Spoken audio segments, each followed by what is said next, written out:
आज आपण एक्सरसाइज 2.2 मधील क्वेश्चन नंबर 4 बघूयात. क्वेश्चन नंबर 4 आहे eliminate theta from the following. आणि त्यामध्ये फर्स्ट एक्झाम्पल आहे x equal 3 sec theta y equal to 4 tan theta. आता क्वेश्चनचं मिनिंग काय आहे तर आपल्या एक्झाम्पलमध्ये जे ट्रिग्नोमेट्रिक फंक्शन आहेत ते ट्रिग्नोमेट्रिक फंक्शन आपल्याला इलिमिनेट करायचे आहेत. थीटा इलिमिनेट म्हणजेच ट्रिग्नोमेट्रिक फंक्शन आपल्याला घालवायचं आहे. मग ते कशा प्रकारे घालवायचं तर बघा, आपल्याला x equal to 3 sec theta ही व्हॅल्यू दिलेली आहे आणि y equal to 4 tan theta ही एक व्हॅल्यू दिली आहे. आता आपण याचं conversion sec equal to and tan equal to करूयात. ठीक आहे, म्हणजे आपल्याला काय मिळेल बघा, याच्यावरून सेक थीटा आपल्याला मिळेल x अपॉन 3 आणि याच्यावरून आपल्याला टॅन थीटा मिळेल अँड y अपॉन 4. म्हणजे सेकची व्हॅल्यू झाली ही आणि टॅनची व्हॅल्यू झाली ही. ठीक आहे, आता आपल्याला सेक आणि टॅन मधला एक फॉर्म्युला आपण बघितलेला आहे. बघा, तो फॉर्म्युला कोणता आहे, तो फॉर्म्युला आहे sec square theta minus tan square theta equal to 1. हा फॉर्म्युला प्रूव्ह केले आपण. ठीक आहे, आता याच्यामध्ये आपण ह्या ज्या व्हॅल्यू फाइंड केल्या आहेत त्या व्हॅल्यूज आपण याच्यामध्ये पुट करणार आहोत. आपल्याला काय मिळेल बघा, तर x upon 3 bracket square minus y upon 4 bracket square equal to 1. आता बघा, या टर्म मध्ये ट्रिग्नोमेट्रिक फंक्शन किंवा थीटा कोणताही काही शिल्लक राहिला आहे का याच्यामध्ये, नाही राहिलं. म्हणजे आपला पूर्ण थीटा हा इलिमिनेट झाला आहे. बरोबर, पण फक्त व्हॅल्यूज पुट करून थांबायचं नाहीये, तर व्हॅल्यू पुट करून ही जी इक्वेशन हे इक्वेशन सॉल्व्ह करायचं आहे. सॉल्व्ह करून जे इक्वेशन ते आपले इक्वेशन करेक्ट इक्वेशन असणार आहे. ठीक आहे, मग बघा आपल्याला काय मिळेल तर x upon 3 bracket square means x square upon 3 square 9, y upon 4 bracket square means y square upon 16 is equal to 1. Cross multiplication करूयात. So 16 x square minus 9 y square is equal to upon 9 into 16 आपल्याला काय मिळेल 144 equal to 1. तर 144 base आहे तो आपण right hand साईडला पाठवूयात. म्हणजे काय होईल, तो 1 ला मल्टिप्लाय होईल. म्हणजे आपलं इक्वेशन काय मिळेल 16x square minus 9y square equal to 144. म्हणजे हे आपलं झालं करेक्ट आन्सर. ठीक आहे, म्हणजे याच्यामधून पूर्णपणे थीटा एलिमेंट झालेला आहे. आता यासारखं same to same fourth example आहे ते बघूयात. सेम यासारखंच आहे, फक्त फॉर्म्युला वेगळा येणार आहे. इथे आपण टॅन आणि सेक याच्यामधला कॉम्बिनेशनचा फॉर्म्युला यूज केला. आता पुढचा फॉर्म्युला जो आहे तो त्या इक्वेशन नुसार आपण पुट करूया वापरूयात. बघा, फोर्थ एक्झाम्पल काय आहे, x equal to 5 plus 6 cosec theta comma y is equal to 3 plus 8 cot theta. ठीक आहे, हे एक्झाम्पल आहे. आता याच्यानुसार सेम आपण trigonometric function is equal to example हे पूर्ण कन्व्हर्ट करणार आणि कन्व्हर्ट करून कोसेक थिटा आणि कॉट थिटाची व्हॅल्यू फाइंड करणार आणि व्हॅल्यू फाइंड केल्यानंतर त्या दोघांच्या कॉम्बिनेशन मधील जो फॉर्म्युला आपल्याकडे आहे त्या फॉर्म्युला त्या व्हॅल्यू आपण पुट करणार आहोत. तर बघा आता काय मिळते आपल्याला या ठिकाणी, त्या फर्स्ट इक्वेशन आपल्याला काय मिळणार आहे तर 6 cosec theta is equal to x minus 5. Okay, and that is cosec theta is equal to x minus 5 upon 6. ही झाली एक व्हॅल्यू. आता नेक्स्ट याच्यावरून नेक्स्ट व्हॅल्यू फाइंड करूयात. काय मिळेल cot 8 cot theta is equal to y minus 3. Therefore cot theta is equal to y minus 3 upon 8. म्हणजे cosec value ही झाली, कॉटची value ही झाली. ठीक आहे, आता आपण या दोघांमधला कॉम्बिनेशन फॉर्म्युला जो फॉर्म्युला लिहूयात. काय फॉर्म्युला आपल्याकडे आहे तर फॉर्म्युला आहे cosec square theta minus cot square theta equal to 1. आपल्याला हा फॉर्म्युला माहिती आहे. आता याच्यामध्ये आपण व्हॅल्यूज पुट करूयात. आपल्याला काय मिळेल बघा, हे दोन्ही स्क्वेअर मध्ये आहेत त्यामुळे या दोघांना स्क्वेअर होईल. x minus 5 upon 6 bracket square minus y minus 3 upon 8 bracket square equal to 1. x minus 5 upon 6 bracket square means x minus 5 bracket square upon 6 square 36 minus y minus 3 bracket square म्हणजे y minus 3 bracket square upon 8 square 64 equal to 1. आता याच्यामध्ये बघा, मोठे numbers आलेले आहेत, बरोबर आहे. मग आता जे सिंपल असेल यासारखं एक्झाम्पल ते सॉल्व्ह करायचे शेवटपर्यंत. आपण पुट केला थिटा इथे एलिमेंट झालेला आहे या ठिकाणी, बरोबर ना. थिटा राहिला आहे काही ठिकाणी तर नाही राहिलेला, म्हणजे आपलं हे सुद्धा आन्सर बरोबरच आहे. पण जर स्मॉल असेल एक्झाम्पलचे, त्यातल्या व्हॅल्यू जे आहे नंबर्स ते स्मॉल जर असतील तर ते एक्झाम्पल सॉल्व्ह करा शेवटपर्यंत. आणि जर नंबर्स मोठे आले असतील तर ते एक्झाम्पल सॉल्व्ह नाही केलं तरी चालतं. ठीक आहे, म्हणजे आपण जरी हे एक्झाम पूर्णपणे सॉल्व्ह करून इक्वेशन फाइंड केलं तरी चालेल, इक्वेशन नाही फाइंड केलं एवढंच एक्झाम्पल ठेवलं तरी चालेल. ठीक आहे, सो आपण याचा आन्सर इथपर्यंतच ठेवूयात. खाली आपण सॉल्व्ह करू आपल्याला आन्सर काहीतरी मिळणारच आहे, बरोबर आहे. पण एक्झाम्पलची लेंथ जी आहे ती लेंथ खूप मोठी होईल. मग मार्क जर त्या एक्झाम्पलला किती मार्क आहेत त्याच्यावर ठरवायचं आपण की एक्झाम्पल कुठपर्यंत सॉल्व्ह करायचं ते. ठीक आहे, मग जरी तुम्ही सॉल्व्ह केलं तरी चालेल, नाही सॉल्व्ह केलं तरी हे एक्झाम्पल इथपर्यंत जे फाइंड केलेलं आन्सर आहे ते आन्सर करेक्ट आहे. इथपर्यंत किंवा इथपर्यंत हे आन्सर बरोबरच आहे. ठीक आहे, सो आता आपण नेक्स्ट क्वेश्चन बघूयात. Question number 6. क्वेश्चन 6 आहे if 2 cos square theta minus 11 cos theta plus 5 equal to 0 then find possible values of cos theta. याचा पहिले एक इक्वेशन दिलं आहे, ते कॉसच्या फॉर्म मध्ये इक्वेशन आहे. ठीक आहे, मग बघा ते इक्वेशन कसं आहे. आपण सोल्युशन फाइंड करूयात. 2 cos square theta minus 11 cos theta plus 5 equal to 0. आपल्याला हे इक्वेशन सॉल्व्ह करून आपल्याला cos थिटाचे व्हॅल्यूज फाइंड करायचे आहेत. ठीक आहे, पॉसिबल व्हॅल्यू सांगितलेलं आहे. ओके, सो बघा आता आपल्या व्हॅल्यू काय ती व्हॅल्यू बघूयात. मग हे इक्वेशन सॉल्व्ह कसं करायचं, हे आहे ऑर्डर 2चं इक्वेशन, बरोबर ना. मग या टाईपचं आपण इक्वेशन कसं सॉल्व्ह करतो, तर इथे जो नंबर असेल त्या नंबरने या 5 ला मल्टिप्लाय करतो आपण, बरोबर का. म्हणजेच 5 into 2 आणि हे मल्टिप्लिकेशन किती येतंय 10. आणि आपण या आता 10ची फोड अशी करतो की त्या फोड केलेल्या नंबरची बेरीज ही एवढी आली पाहिजे, म्हणजे ऍडिशन किंवा सबस्ट्रॅक्शन असते ती एवढी आली पाहिजे. ठीक आहे, मग बघा 5 into 2 10 येते. आता मल्टिप्लिकेशन म्हणजे असा आपण नंबर 2 शोधायचे की त्या दोघांचं ऍडिशन असेल किंवा सबस्ट्रॅक्शन असेल, काहीतरी आन्सर हे 11 आलं पाहिजे, बरोबर आहे. आता आपण 10 into 1 जर अशी फोड केली तर 10 मध्ये जर 1 आपण ऍड केला तर आपल्याला आन्सर काय मिळते 11 मिळते, बरोबर आहे. पण या दोघांना साइन जर मायनस मायनस दिलं तर आन्सर -11 येईल, बरोबर ना. आणि आपण मल्टिप्लिकेशन पॉझिटिव्ह 10 पाहिजे, म्हणजे आपण जर ह्या दोन नंबरला मायनस मायनस साइन दिलं तर ऍडिशन मिळते -11 आणि दोघांचं मल्टिप्लिकेशन मिळते पॉझिटिव्ह 10. ठीक आहे, आता पुट करूया ही फोड जी फाइंड केली आपण ती. या ठिकाणी काय येईल 2 cos square theta minus 10 cos theta minus cos theta plus 5 equal to 0. ठीक आहे, आता या नंबर मधून बघा कॉमन काय निघतंय, इथून कॉमन निघतंय 2 cos theta, ब्रॅकेट मध्ये राहणार आहे cos theta मायनस 2 कॉमन काढलाय आपण, म्हणजे या ठिकाणी शिल्लक राहील 10 ऐवजी 5 मायनस या दोघांमधून -1 कॉमन निघतोय, म्हणजे आतमध्ये आपल्याला टर्म मिळतील cos theta minus 5 equal to 0. ठीक आहे, म्हणजे आपल्याला ब्रॅकेट हे कॉमन निघेल, म्हणजे आपल्याला काय मिळेल तर cos theta minus 5 and next bracket 2 cos theta minus 1 equal to 0. That is cos theta minus 5 equal to 0 or 2 cos theta minus 1 is equal to 0.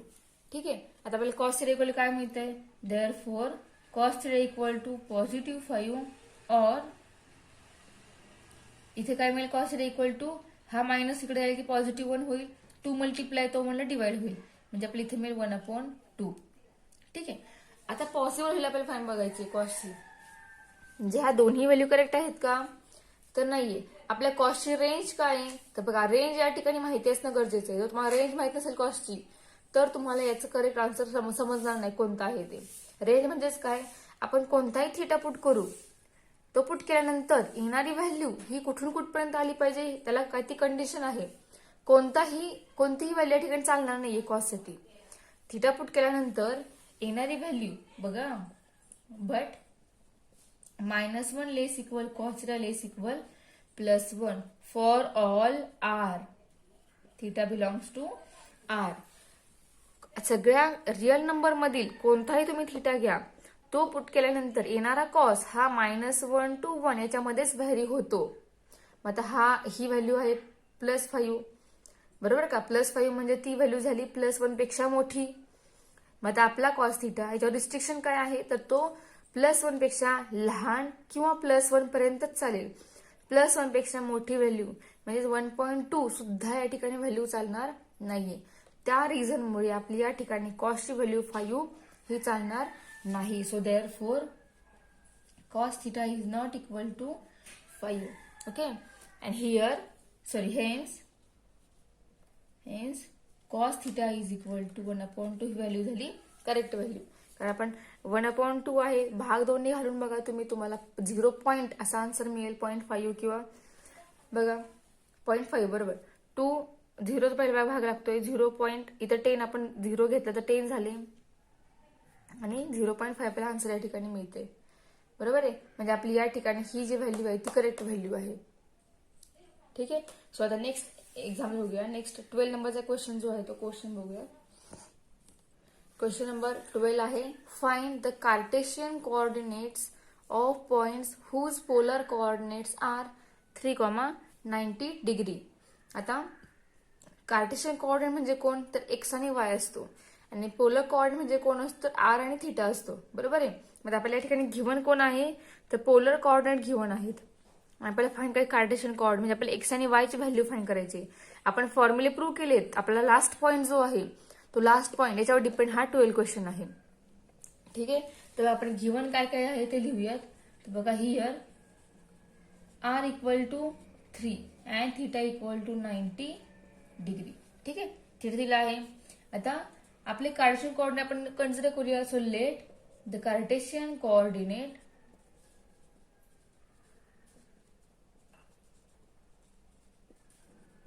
B x, y. हे कार्टेशियन कोऑर्डिनेट आहेत आपले.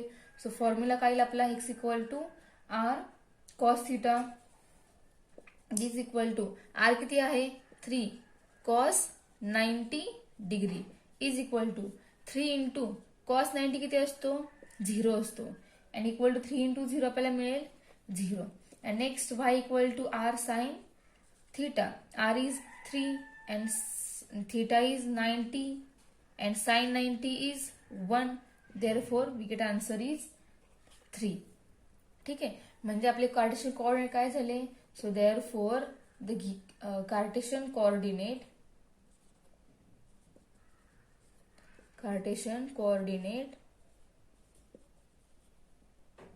of the given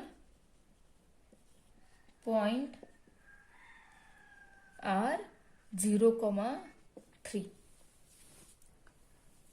ठीक आहे. 0 एक्सची value आहे आणि वायची value आहे 3. हे झाले आपले कार्टेशियन कोऑर्डिनेट. बरोबर. आता याच्याच उलटा हा पुढचा क्वेश्चन आहे 15 नंबरचा क्वेश्चन. त्यामध्ये काय सांगितलं आहे, तर आपल्याला पोलर कोऑर्डिनेट दिलेले आहेत आणि आपल्याला फाइंड करायचं कार्टेशियन कोऑर्डिनेट. ठीक आहे. मग बघा, याच्या उलटा आहे पुढचा क्वेश्चन. तर मी याच ठिकाणी सॉल्व्ह करते. Question number 15.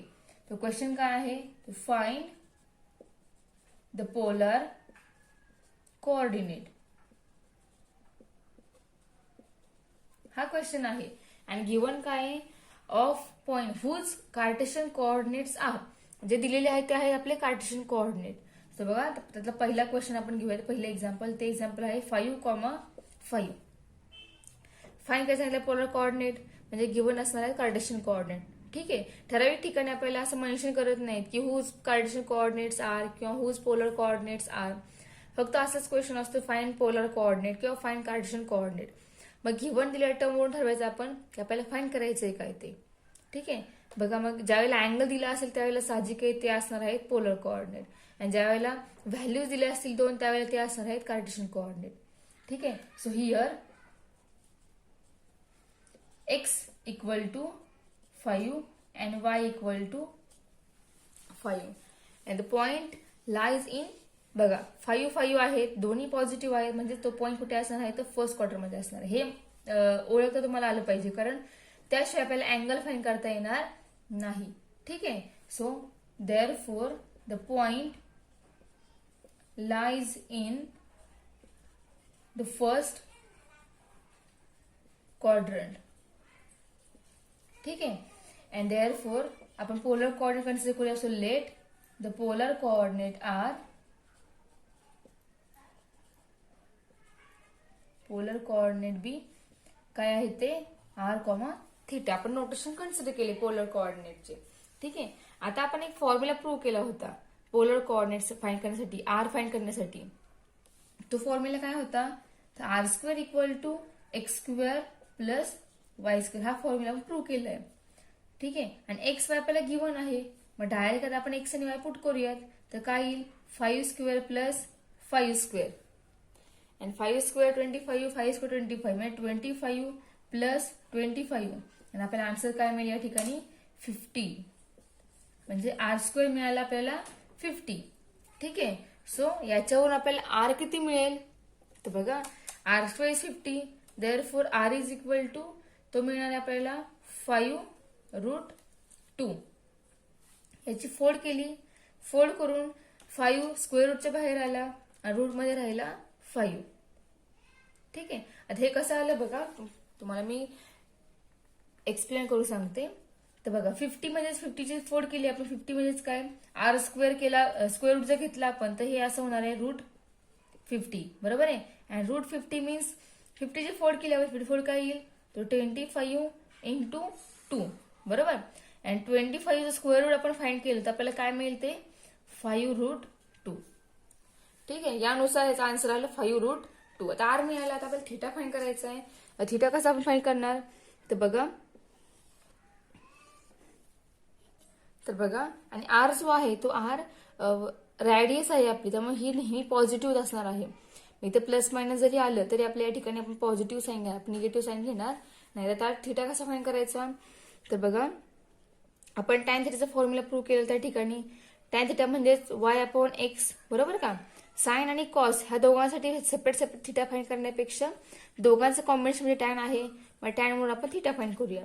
So tan theta equal to y/x and value of y is 5 and value of x is 5. म्हणजे आपल्याला टॅन थिटा काय मिळेल, 1 मिळेल. बरोबर.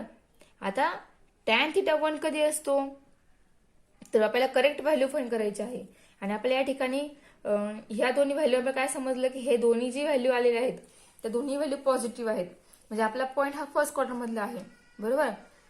म्हणजे टॅन थिटा फर्स्ट क्वार्टर मध्ये आपला थिटा फर्स्ट क्वार्टर मधला असल्यामुळे आता हा थिटा आपण किती घेणार, तर बघा since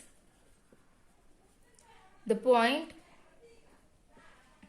lies in the first quadrant आणि तो कसा असला पाहिजे, तर 0 पेक्षा मोठा किंवा 0 सुद्धा चालेल, पण तो 2π पेक्षा लहानच असला पाहिजे थिटा. बरोबर. आता हे तर कंडिशन थिटावरती आहेच, पण त्याचबरोबर आपल्याला ही कंडिशन मिळाली की तो पॉइंट जो आहे तो पॉइंट फर्स्ट क्वार्टर मध्ये असल्यामुळे थिटा आपण कुठला घेणार आहोत, फर्स्ट क्वार्टर मधलाच घेणार. ठीक आहे. ही कंडिशन थिटावर अप्लाय केलीच आहे, पण पॉइंट कुठे आहे तो बघून मग तो अँगल ठरवायचा किती डिग्री असणार आहे तो. बरोबर आहे. मग त्यामुळे या ठिकाणी टॅन थिटा हा 1 आहे. यामुळे आपल्याला या ठिकाणी थिटाची व्हॅल्यू किती मिळाली, तर 45 मिळाली. म्हणजे बघा टॅन थिटा इक्वल टू 1 आणि किती टॅन हा 1 असतो, तर टॅन 45 डिग्री हा 1 असतो. म्हणजे हे दोन्ही जर आपण कम्पेअर केले तर या कम्पॅरिझन आपल्याला थिटा किती मिळेल, 45 डिग्री. ठीक आहे. So therefore the polar coordinate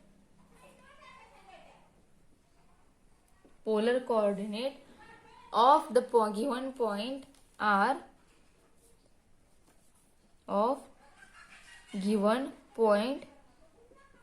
R काय असणार आहे ते, तर बघा आर किती आपल्याला 5√2, 45 हे आपले पोलर कोऑर्डिनेट. ठीक आहे. आता याच क्वेश्चन मधील आपण अजून एक एक्झाम्पल बघूया. बघा नेक्स्ट पॉइंट काय आहे, next example 1, so here x equal to 1 and y equal to √3. आता दोन्ही व्हॅल्यू पॉझिटिव्ह आहेत, म्हणजेच देअरफॉर द पॉइंट या व्हॅल्यू पॉझिटिव्ह साइन वरून आपल्याला काय समजलं, पॉइंट कुठे आहे ते समजले. So point lies in the first quadrant. ठीक आहे. पॉइंट फर्स्ट क्वाड्रंट मध्ये आहे. So let polar coordinates R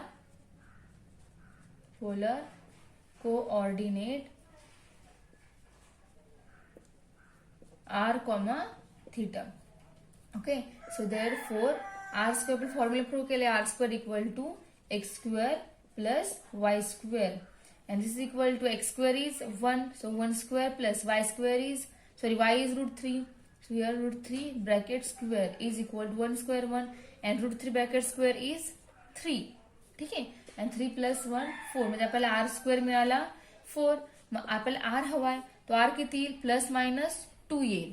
ठीक आहे, पण आपला r काय आहे, रॅडियस आहे आणि ती कधीही निगेटिव्ह नसते. सो आपण या ठिकाणी r ची व्हॅल्यू जी आहे ती पॉझिटिव्ह घेणार. याला फक्त रिझन लिहूयात आपण. Reason r is greater than 0, तो 0 पेक्षा मोठाच असणार आहे. आता r फाइंड करा, थिटा फाइंड करूया आता. So tan theta is equal to y upon x is equal to value of y is √3 upon value of x is 1. √3 upon 1 is √3. Tan theta आपल्याला मिळाला √3. ठीक आहे, आता आपण फाइंड करूया. तर आपण पॉईंट कुठे आहे, तर फर्स्ट क्वार्टर मध्ये आहे. Since the point lies in first quadrant,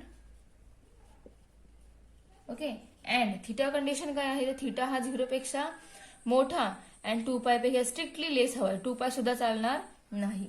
बरोबर, ही थिटावर कंडिशन आहे आणि आपला पॉईंट फर्स्ट क्वार्टर मधला आहे. मग आपल्याला थिटा किती येईल, तर बघा टॅन थिटा हा आहे आपला √3 आणि किती टॅन हा √3 असतो, तर टॅन 60 डिग्री हा √3 असतो.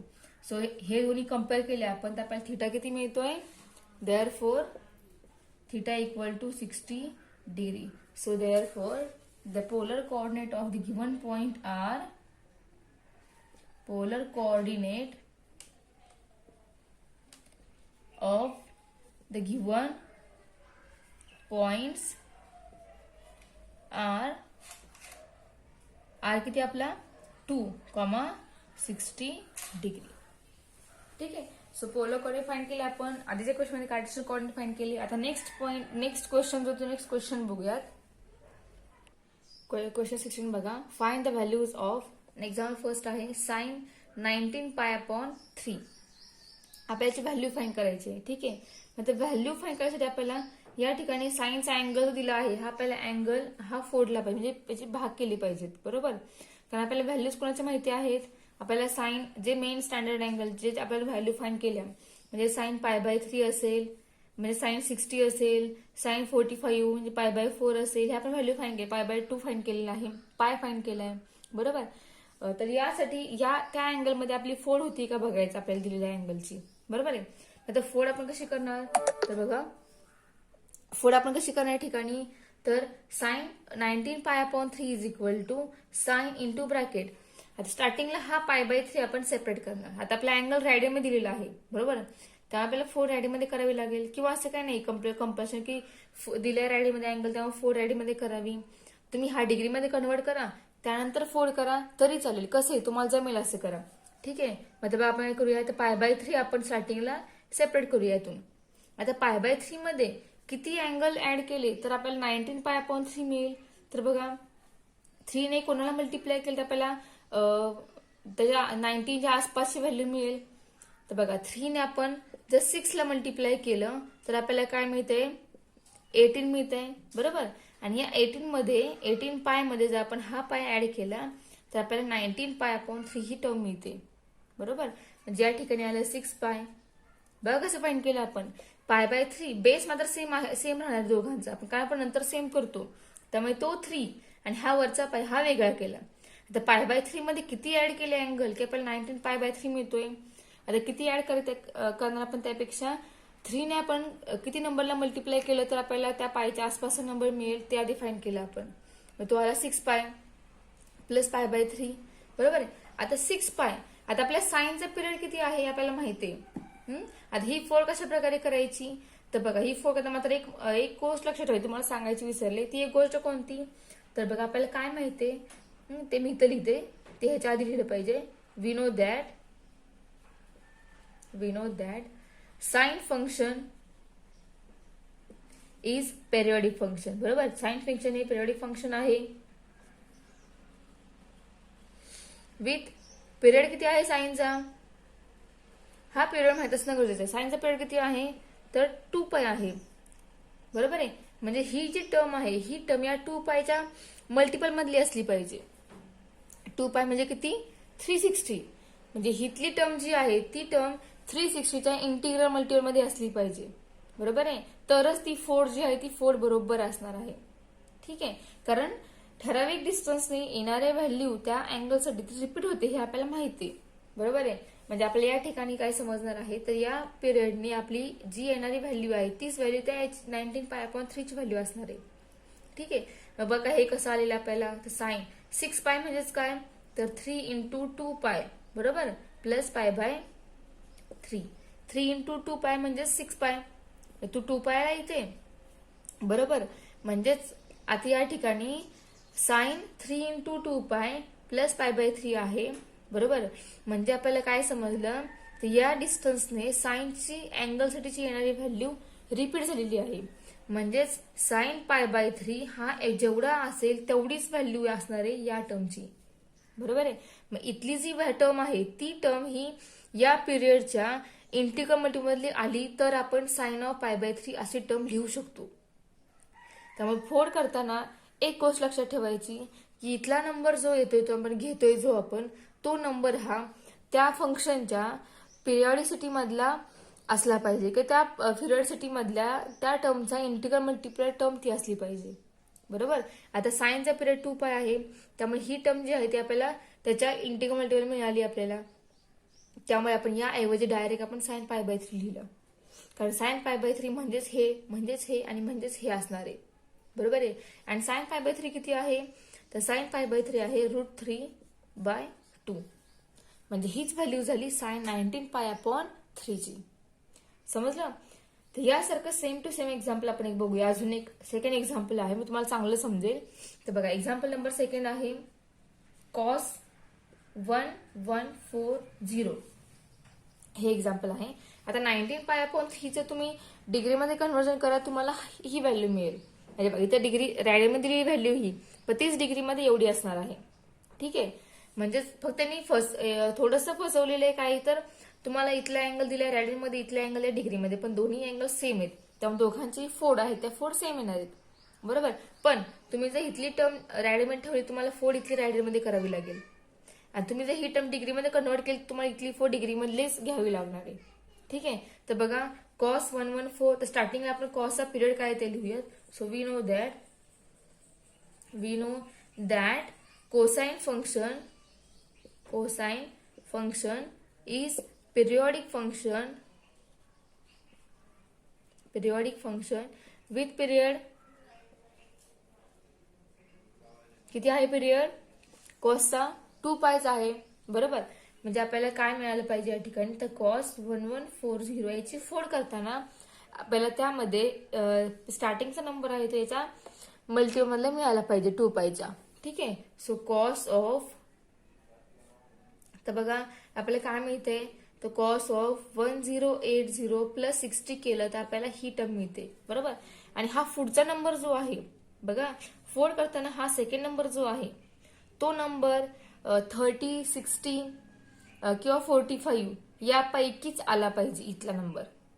ठीक आहे. आणि इथला नंबर हा असताना तो नंबर 360च्या म्हणजे कॉस आणि साइन साठी आणि सेक आणि कोसेक साठी फक्त तो नंबर 360च्या इंटिग्रल मल्टिपलला आला पाहिजे. आणि टॅन कॉट साठी मात्र वेगळे, कारण टॅन कॉटचा पिरियड हा पाय आहे. त्यामुळे इथले नंबर त्या पायच्या मल्टिपलला असेल तरी चालेल टॅन आणि कॉट साठी. पण साइन आणि कॉस आणि सेक आणि कोसेकचा पिरियड हा 2π आहे.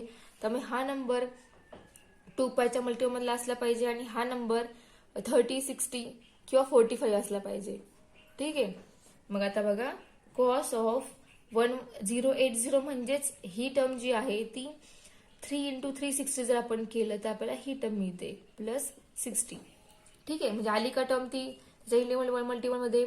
मग आपण याच्या ऐवजी डायरेक्ट cos 60 लिहू शकतो. ठीक आहे. आणि cos 60 किती आहे, तर cos 60 1/2 आहे. म्हणजेच cos 1140 हा जो आहे या अँगल म्हणजेच तो 1/2 आहे जी व्हॅल्यू. ठीक आहे.